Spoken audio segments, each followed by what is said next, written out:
Gosh, ang sarap. Finally, matatry na rin natin yung mga goods from Merced. Particularly, itong beehive. Ooh, this is the inside. It looks good. Gosh, ang sarap. I think the only correct way to eat it is sama-sama siya.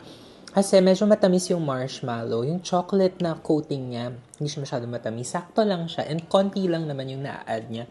Yung brownie nila, it's not too sweet. It's not too dense. It's a bit on the cakier side. And I think it makes sense. Everything makes sense if you eat it together. Ito yung Mozart. Oh my God! For me, this is just okay. Mas masarap pa rin yung beehive. Crunchy, tapos parang, ayun, marang na may chocolate. I also got some yama cake because I love yama cake. Super fluffy nung bread. Custardy nung gitna niya. It's not too sweet. Ito yung Silvana. Oops, na-squish ko siya. Parang may mocha taste siya.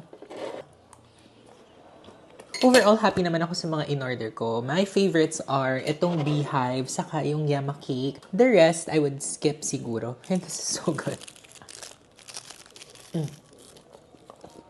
I think for 55 pesos for one piece and 65 pesos for 3 slices of yama cake, sobrang sulit ng mga favorites ko.